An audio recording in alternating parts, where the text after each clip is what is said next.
অতি গুরুত্বপূর্ণ এক হাদিস। রাসূল করিম সাল্লাল্লাহু আলাইহি ওয়াসাল্লাম বলেছেন, মাজলিসু ফিকহিন খায়রুম মিন ইবাদাতি 60 সানা।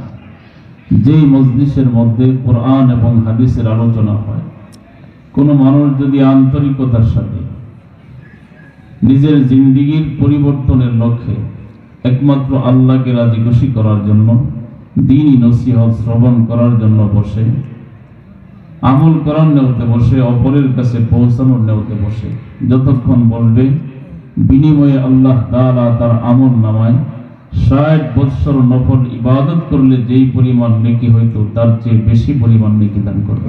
সুবহানাল্লাহ। জন্য মুহতারাম হাজিরিন, সময় সংক্ষিপ্ত, কর্তৃপক্ষের নির্দেশ পালন করণার্থে আপনাদের সম্মুখে বসা এবং দোয়া নেওয়া।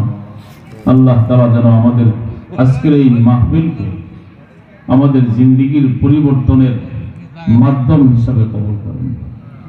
মুহতারাম হাজিরিন, আমি অতি সংক্ষিপ্ত পরিসরে দুই একটি কথা আপনাদের সম্মুখে আরজ করব।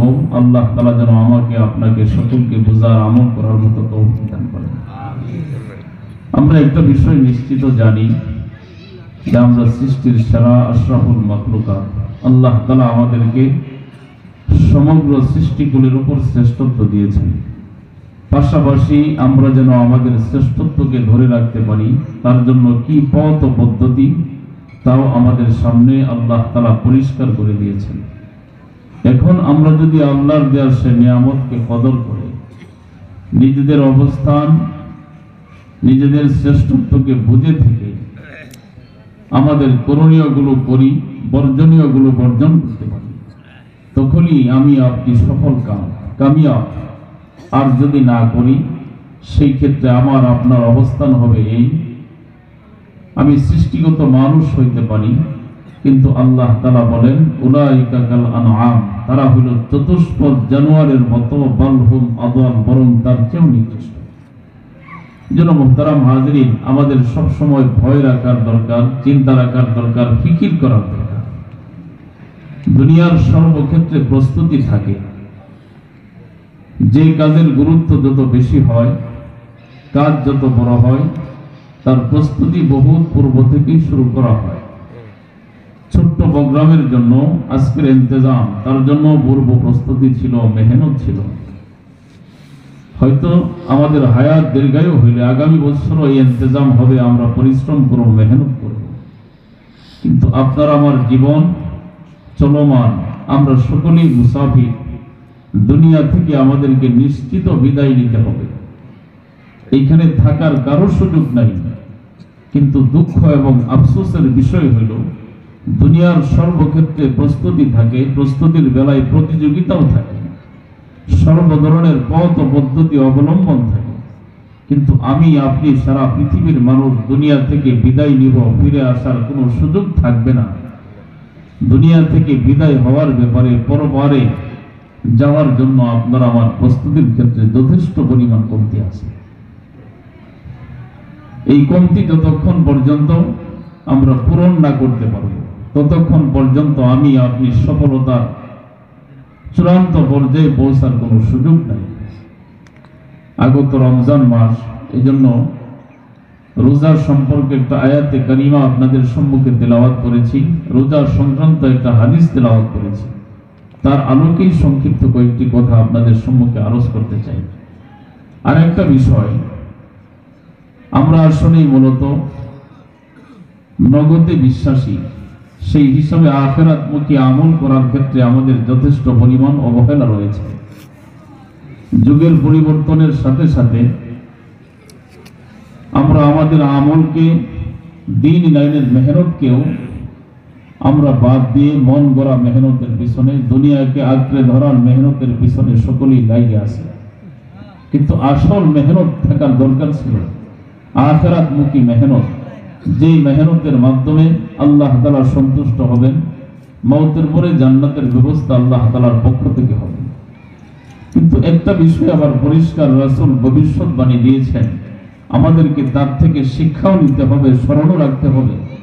রাসূল বলেছেন, এমন একটা যুগ আসবে, সময় আসবে, যেই সময় মানুষ 5টি জিনিসকে মহাব্বত করবে, 5টি জিনিসকে ভুলে যাবে। অথচ মহাব্বতের বস্তুগুলো ভুলে যাওয়ার বিষয় ছিল আর ভুলে যাওয়ার বস্তুগুলোই মূলত মহাব্বতের বস্তু ছিল। এমন অবস্থা যখন মানুষের মধ্যে চলে আসবে, মানুষ ব্যক্তি জীবনে, পারিবারিক জীবনে, সামাজিক জীবনে, রাষ্ট্রীয় জীবনে, রাজনৈতিক জীবনে কোনো মানুষ যদি আন্তর্জাতিক পর্যায়েও পৌঁছতে সক্ষম হয়, সব ক্ষেত্রে সে অশান্তিতে বাঁচতে থাকবে। রাসূল বলেছেন, 1 নাম্বার, মানুষ দুনিয়াকে মহাব্বত করবে, দুনিয়ার মহাব্বতকে প্রাধান্য দিবে, কিন্তু আখিরাতকে মানুষ একেবারেই ভুলে যাবে, যার কারণে আখিরাতের প্রস্তুতি মানুষের থাকবে না। 2 নম্বর, মানুষ জীবনকে মহাব্বত করবে, বেঁচে থাকাকে পছন্দ করবে, কিন্তু সুনিশ্চিত মৃত্যুকে মানুষ একেবারেই ভুলে যাবে, যার কারণে মৌতের প্রস্তুতি বলতে কিছুই থাকবে না। 3 নম্বর, মানুষ সুউচ্চ দালান, প্রাসাদ, অট্টালিকা নির্মাণ করাকে পছন্দ করবে, শুধু তাই না, প্রতিযোগিতাও করবে, কিন্তু মৌতের পরে, পুকুর পরে, জঙ্গলার ধারে, নীরব নিস্তব্ধ স্থানে কবরের কথা মানুষ একেবারেই ভুলে যাবে। 4 নম্বর, মানুষ সম্পদকে মহাব্বত করবে, কিন্তু সম্পদের সঠিক ব্যবহারকে ভুলে যাবে। সম্পদের সঠিক ব্যবহারের অর্থ হইল, কোরআন এবং হাদিসের দৃষ্টিকোণ থেকে সম্পদ উপার্জন করার যেরকম বৈধ পথ ও পদ্ধতি রয়েছে, সম্পদকে খরচ করারও বৈধ ক্ষেত্র রয়েছে। হালাল পন্থায় সম্পদকে উপার্জন করা যেরকম জরুরি, বৈধ ক্ষেত্রে সম্পদকে খরচ করাও জরুরি। 5 নম্বর, সবচেয়ে কঠিন, মানুষ মাখলুক তথা সৃষ্টিজীবকে মহাব্বত করবে, শুধু তাই না, প্রাধান্যও দিবে, কিন্তু দুনিয়ার মুখে পড়ে, দুনিয়ার সম্পদের পিছনে পড়ে, লোভে পড়ে সমস্ত সৃষ্টিগুলোর খালেক মহান রব্বুল আলামিনকে মানুষ একেবারেই ভুলে যাবে। এমন অবস্থা যখন হবে, ব্যক্তি জীবন, পারিবারিক জীবন, সামাজিক জীবন, সব ক্ষেত্রে অশান্তি আসবে। আজকে তো আমরা দেশীয়ভাবে, রাষ্ট্রীয়ভাবে সরকার প্রধানের পক্ষ থেকে শুরু করে দেশের অশান্তি সহ অন্যান্য বিষয়ের জরিপ করা হয়, বিভিন্ন কারণকে সামনে আনা হয়, কিন্তু মূলত উলামায়ে কেরাম কোরআন এবং হাদিসের দৃষ্টিকোণ থেকে বলে থাকেন, আল্লাহ পরিষ্কার বলেছেন, কোরআনে, রাসূল হাদিসের ভাষায় পরিষ্কার জানিয়ে দিয়েছেন, সবকিছুর পরিবর্তন মানুষের আমলের সাথে। মানুষ যদি আমলওয়ালা, দিনদার, মুত্তাকি হয়ে যায়, আল্লাহ তাআলা সব কিছুকে মানুষের অনুকূলে বানায় দিবেন। আর মানুষ যখন আল্লাহর নাফরমানিতে লিপ্ত হবে, তখন সবকিছু থাকার পরেও সে অশান্তিতে বাঁচতে থাকে। একটা বিষয় বাস্তবে বললে বুঝবেন, আমরা সম্পদকে অনেক সময় প্রাধান্য দিয়ে থাকি, যে সম্পদ দ্বারা অনেক কিছু অর্জন করা যায়, সম্পদ আছে মানে সব আছে, কিন্তু মূলত সম্পদের দ্বারা অনেক কিছু অর্জন করা গেলেও আবার অনেক কিছু হয় না। যেমন সম্পদ খরচ করে মানুষ উন্নত চিকিৎসার জন্য নিজ দেশ থেকে বিদেশ পর্যন্ত যাইতে পারে। ডাক্তার সহ পৃথিবীর কোনো মানুষ সম্পদ খরচ করলে সুস্থতা নিশ্চিত, এমন কোনো গ্যারান্টি দেওয়ার পৃথিবীতে কারো সুযোগ নাই। সম্পদ খরচ করে দেশ থেকে বিদেশে উন্নত চিকিৎসার জন্য যাইতে পারে, কিন্তু সুস্থতাকে নিশ্চিত কেউ করতে পারে না। সম্পদ খরচ করে মানুষ সাদা চুলদারিকে কালো বানিয়ে জওয়ানিকে প্রদর্শন করতে পারে, কিন্তু যৌবন কালকে ফিরিয়ে আনতে পারে না। সম্পদ খরচ করে মানুষ উন্নত দালান, প্রাসাদ, উন্নত জাজিম, বিছানা ক্রয় করতে পারে, কিন্তু সুখ নিদ্রাকে মানুষ ক্রয় করতে পারে না। সম্পদ খরচ করেই মানুষ জীবনের সুখ আনতে পারে না। সুখ আল্লাহ তাআলা রাখছেন একমাত্র দিনের মধ্যে, আর দিন হইল আল্লাহর হুকুম মানা, রাসূলের তরিক অনুযায়ী নিজের জীবনকে চালানো। সেই হিসাবে একটা কথাই বলবো, সকল কিছুর একটা সিজন থাকে, সময় থাকে।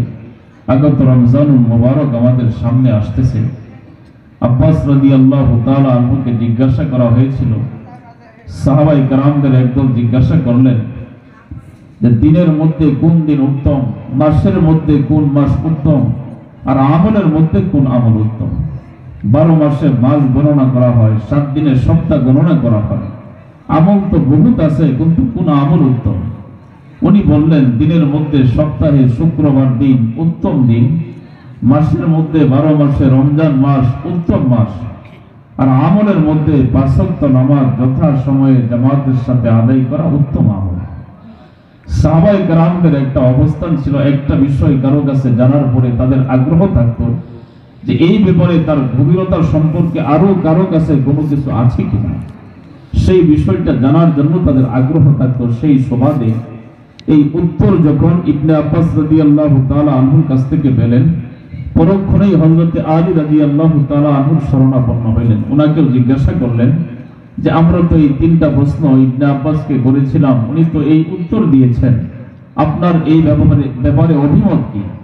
উনি বলেন, শুধু ইবনে আব্বাস কেন, পূর্ব থেকে পশ্চিম, উত্তর থেকে দক্ষিণ, সারা পৃথিবীর সমস্ত কোরআন এবং হাদিসের ধারক বাহকদের কাছে জিজ্ঞাসা করলে একই উত্তর দিবে যে দিনের মধ্যে সপ্তাহে শুক্রবার দিন উত্তম দিন, 12 মাসে রমজান মাস উত্তম মাস, আর আমলের মধ্যে 5 ওয়াক্ত নামাজ যথাসময়ে আদায় করা উত্তম আমল।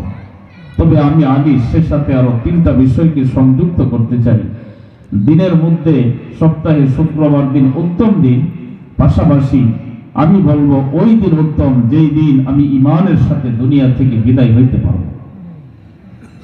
দ্বিতীয় প্রশ্ন যে মাসের মধ্যে রমজান মাস উত্তম, সঠিক কথা, তার সাথে আমি সংযুক্ত করতে চাই ওই মাস উত্তম যেই মাসে আমি বান্দার পক্ষ থেকে খাঁটি ভাবে আল্লাহ তাআলার কাছে তওবা নসিব হয়েছে। ওই মাসটা হলো আমার জিন্দেগীর জন্য উত্তম মাস। আর আমলের মধ্যে 5 ওয়াক্ত নামাজ জামাতের সাথে আদায় করা উত্তম আমল। সত্য কথা, সে সাথে আমি সংযুক্ত করব আমলের মধ্যে উত্তম আমল ওই আমল যে আমলটা আল্লাহ তাআলা কবুল করেছে। আমি আপনি অনেক আমল হয়তো করেছি, কিন্তু গ্যারান্টি দেওয়ার কারো সুযোগ নাই জিন্দেগিতে যত আমল করছি প্রত্যেকটা আমল আল্লাহ তাআলার কাছে কবুল হয়েছে, গ্যারান্টি দেওয়ার সুযোগ আছে। আমরা অনেক অপরাধ করছি, এটাও সত্য কথা, তওবা করেছি, কিন্তু এটাও নিশ্চিতভাবে বলার সুযোগ নাই যে আমাদের প্রত্যেকটা তওবা আল্লাহ তাআলার দরবারে কবুল হয়েছে। তাহলে আমরা কি করি?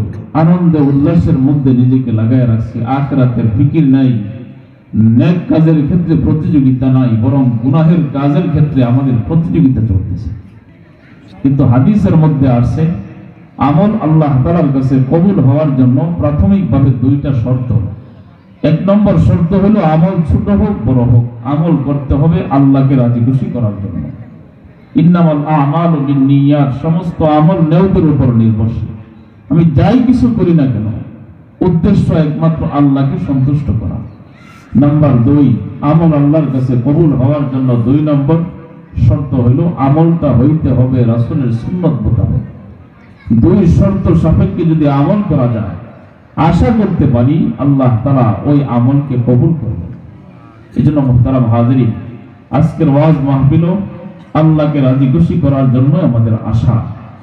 বলনেওয়ালা এটাই নয়, শ্রবণ করনেওয়ালা যদি এটাই নয় থাকে, জিন্দেগীর পরিবর্তন যদি উদ্দেশ্য থাকে, আজকের মাহফিলে আমাদের জিন্দেগীর কামিয়াবির জন্য যথেষ্ট হবে। পাশাপাশি আপনাদেরকে অনুরোধ জানাবো, আসুন আজকে আমরা নিয়ত করি আজকের এই মুহূর্ত পর্যন্ত কোরআন এবং হাদিসের দৃষ্টিকোণ থেকে যতগুলো জেনেছি, জানার নামই তো আর কামিয়াবি না, বরং মানার মধ্যে কামিয়াবি। যেগুলো জেনেছি অনেকগুলোই হয়তো আমল করি না, নিয়ত করি আজকে থেকে যেগুলো আমাদের জানা আছে প্রত্যেকটার উপর যথাযথভাবে আমল করব। 2 নম্বর, যত অপরাধ করেছি আল্লাহ তাআলার কাছে খাঁটিভাবে তওবা করব। আর একটা বিষয় বলে আমার কথা শেষ করছি, যে আয়াতে কারিমা আপনাদের সম্মুখে তেলাওয়াত করেছি, ইয়া আইয়ুহাল্লাযীনা আমানু, হে ঈমানদারগণ, কুতিবা আলাইকুমুস সিয়ামু কামা কুতিবা আলাল্লাযীনা মিন ক্বাবলিকুম লাআল্লাকুম তাত্তাকুন, তোমাদের উপর রোজাকে ফরজ করা হয়েছে যেরকম পূর্ববর্তীদের উপর রোজাকে ফরজ করা হয়েছিল, লাআল্লাকুম তাত্তাকুন, যেন তোমরা মুত্তাকি, আল্লাহওয়ালা, পরহেজগার, বুজুর্গ হইতে পারো। মুহতারাম হাজিরিন, আমরা জানি মানুষের মধ্যে 2টা দিক, একটা হলো জিসমানি আর একটা হলো রূহানি। জিসিম শরীরকে বলা হয়, আর রূহ এটা আল্লাহ তাআলার একটা হুকুম। আদম আলাইহিস সালাতু ওয়াস সালামকে যখন আল্লাহ তাআলা বানাইলেন, মাটিতে পড়ে রইলেন, আল্লাহর কুদরতি হাতে মাটির দ্বারা তৈরি করলেন, নাড়াচাড়া নাই। যখন আল্লাহ তাআলার পক্ষ থেকে রূহকে ফুৎকার করলেন, আদম আলাইহিস সালাতু ওয়াস সালামের মধ্যে নাড়াচাড়া শুরু হলো। এজন্য কিয়ামত পর্যন্ত আনেওয়ালা সমস্ত মানুষের মধ্যে 2টা অবস্থা, একটা রূহানি আর একটা জিসমানি। একটা শরীর, একটা দৃশ্যমান আর একটা অদৃশ্যমান। দৃশ্য আমাদের শরীর দেখা যায়, রূপ দেখা যায় না, তবে অনুভব করা যায় কোনো মানুষ যদি মারা যায় এই দেহটাই চলে না, বলে না, নড়তে পারে না, চলতে পারে না। চলে গেছে রূহ। রূহ চলে যাওয়ার কারণে এই দেহটা নিস্তেজ হয়ে যায়। একদিন 2 দিন যদি রাখা যায় আস্তে আস্তে দুর্গন্ধ ছড়াইতে থাকে। এর বাহিরে তো কোনো কিছুই না। শরীর আর একটা হলো রূহ। শরীরকে সতেজ রাখার জন্য খাবারের প্রয়োজন, ঠিক তদ্রূপভাবে রূহকে সতেজ রাখার জন্য খাবারের প্রয়োজন। আল্লাহ তাআলার বড় কুদরত, এই শরীরকে সুস্থ রাখার খাবার আল্লাহ তাআলা জমিনে উৎপাদন করেন, আর রূহকে সতেজ রাখার খাবার আল্লাহ তাআলা আকাশ থেকে অবতরণ করেন। আমরা যেগুলো ভক্ষণ করি জমিন থেকে উৎপাদন হয়। এই খাবার দ্বারা আমাদের শরীরের উপকার হয়, শরীর সুস্থ থাকে, সবল থাকে। তবে এই ক্ষেত্রে আমাদের লক্ষ্য রাখার দরকার, জমিনে উৎপাদিত খাবার খাবো, কিন্তু সতর্ক থাকতে হবে আমার পেটের মধ্যে যেন কোনো প্রকারের হারাম খাদ্য ভক্ষণ না করা হয়। সবসময় হালাল খাবার খাবো। শরীরকে সতেজ রাখার জন্য জমিনে উৎপাদিত ফসল উৎপন্ন হয়, সেগুলো খাবার দ্বারা আমাদের দেহ সতেজ থাকে। কিন্তু লক্ষণীয় বিষয় হইল, গুরুত্বপূর্ণ হইল, হারাম কখনোই ভক্ষণ করা যাবে না। ঠিক তদ্রূপভাবে আমার আপনার রূহকে সতেজ রাখার জন্য আল্লাহর হুকুমকে মানতে হবে, রাসূলের তরিকাকে নিজের জীবনে বাস্তবায়ন করতে হবে। জমিনে উৎপাদিত খাদ্য সামগ্রী না খাইলে যেরকম শরীরের মধ্যে দুর্বলতা আয়সা পড়ে, আল্লাহর হুকুম রাসূলের তরিকা নিজের জিন্দেগিতে বাস্তবায়ন না করলে রূহানীভাবে শক্তি কমে যাবে। ওই মানুষটাই আস্তে আস্তে গুমরাহির দিকে, অন্যায় অবিচারের দিকে ধাবিত হবে। এজন্য শরীরের খাবার জমিনে উৎপাদিত হালাল খাবার, আর রূহের খাবার হইল আল্লাহর হুকুম রাসূলের তরিকা অনুযায়ী নিজের জীবনকে চালানো। সেই সুবাদে আল্লাহর কিছু হুকুম দিনের সাথে, রাত্রের সাথে, সপ্তাহের সাথে, মাসের সাথে, বৎসরের সাথে, জিন্দেগির সাথে সম্পর্কিত কিছু হুকুম দিয়েছেন, যেগুলো মূলত রূহের খাবার স্বরূপ। দৈনন্দিন 5 ওয়াক্ত নামাজ রূহের খাবার, সপ্তাহে শুক্রবার দিন জুমার নামাজ আদায় করা রূহের খাবার, 12 মাসে রমজান মাসে রোজা রাখা রূহের খাবার। খাবারের ক্ষেত্রেও তারতম্য থাকে, অল্প খাবার, বেশি খাবার, নাস্তা সামান্য বেশি। ঠিক তদ্রূপভাবে রূহানি খাবারের ব্যাপারেও দৈনন্দিন খাবার আছে, মাসিক খাবার আছে, সাপ্তাহিক খাবার আছে, বাৎসরিক খাবার আছে, জিন্দেগিরও খাবার আছে। সেই সুবাদে আগত রমজান মাস আমাদের রূহানি খোরাক অর্জন করার জন্য বড় একটা সিজন এবং মুহূর্ত। এজন্য আপনাদেরকে বিনয়ের সাথে অনুরোধ জানাবো, আসুন সবাই মিলে রমজানের যথাযথ কদর কিভাবে করা যায়, এই রমজানটাকে যেন জিন্দেগির জন্য গুনাহ মাফের কারণ বানাইতে পারি, জিন্দেগির পরিবর্তন হিসাবে গড়তে পারি। আল্লাহ তাআলা যেন আমাদেরকে তৌফিক দান করেন। রমজান